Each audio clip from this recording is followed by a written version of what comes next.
large mechanical turtles toiled inside the giant machine. Were they operating it? Or were they trapped inside, just like her? Scaring a turtle into its shell appeared to cause the beams of that color to shut off.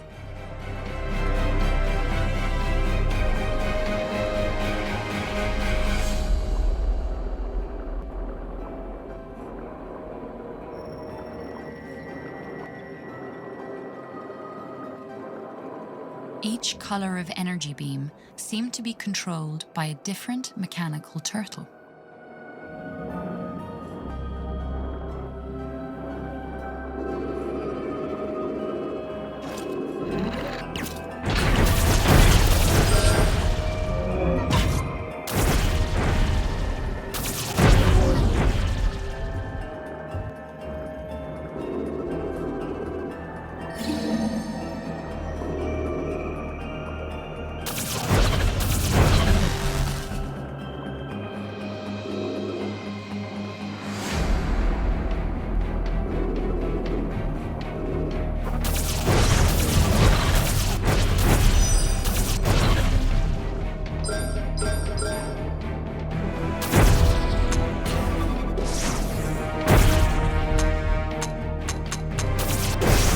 Hated to leave the safety of the submarine in such a hostile environment. She needed its weight at the sensor to keep the beams turned off. Merrin felt sorry for having to scare the turtles, but it was the only way to help them escape from the machine.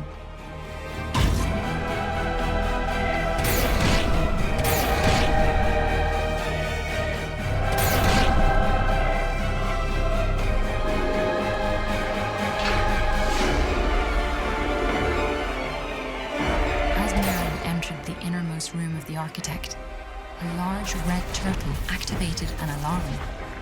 Suddenly, the insides of the machine began to move and change shape around her.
Turtles hiding in their shells could now be moved safely around.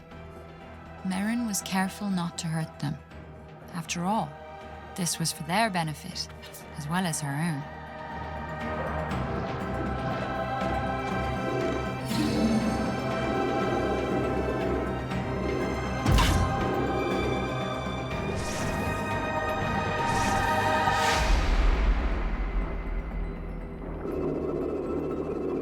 Some of the beams were controlled by sensors, but would any large object trigger the sensor?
The red turtle continued to evade Merrin.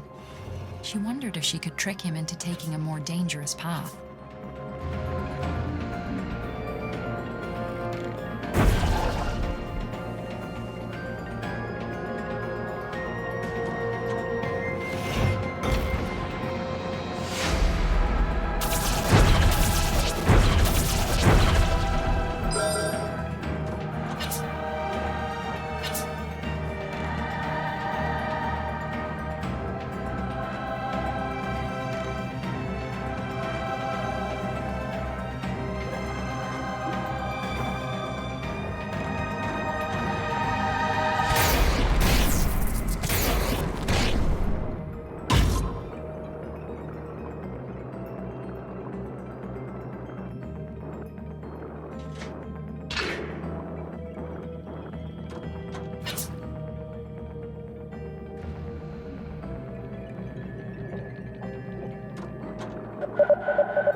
A burst of energy from the machine sent the turtle back into his shell. But a piece had broken away. Merrin recognized it as a Fomori sonar device.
submarine shot out a burst of pure sonic energy, shaking the architect and scattering broken glass in all directions. This new power might be Merrin's one opportunity to escape.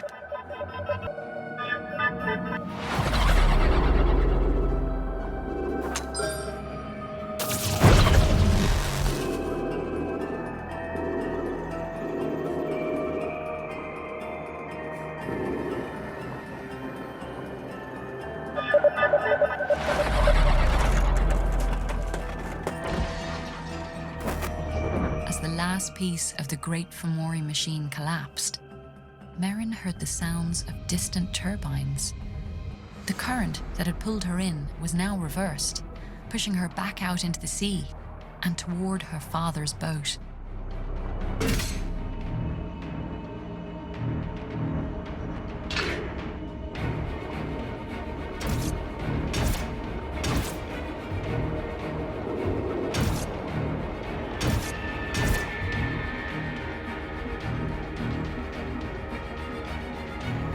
Enormous red tentacles grabbed her submarine, cracking its hull and crushing its propeller.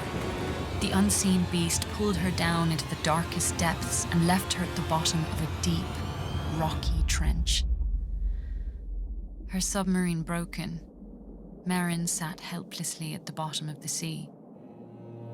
She opened her father's journal. On the last page, he had written a note to her. Her hands trembled as she read it. My dearest Merrin, I now realize I may never see you again, and I feel that I have failed you. I'm sorry for all the times you went hungry. I'm sorry I could not buy you pretty dresses and paints and books of your own. I wish I could have given you a happier life. Please know that I love you more than all the world. Merrin put down the journal, and her eyes blurred with tears. She didn't want pretty dresses or paints. She had a happy life, and she just wanted it back. For the first time since her journey began, Merrin had lost hope. She felt the slow, dull realization that her father was truly gone. She watched as the water seeped in through the cracks in the submarine's hull. She could no longer will herself to go on. As the cold water slowly rose up around her, there was a tapping sound from above, and the hatch creaked open. It was Swish. He gently picked Merrin up and pulled her out of the trench. He carried her out of the Forbidden City, through caverns and caves she had never seen, until they reached a place so beautiful that Merrin was certain she must be dreaming. Swish had brought her to an undersea garden of 1,000 colours. Beautiful corals of every hue stretched out like blooming summer flowers. Dazzling schools of fish swooped up and down all around her. Merrin had never imagined a place like this could exist below the waves. What she didn't know was that the whole sea was once covered with these gardens, and that this was the last one of them all.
cluster of brilliant red marrow eggs shimmered like giant rubies. If the sea garden could be saved, the marrows might still live on.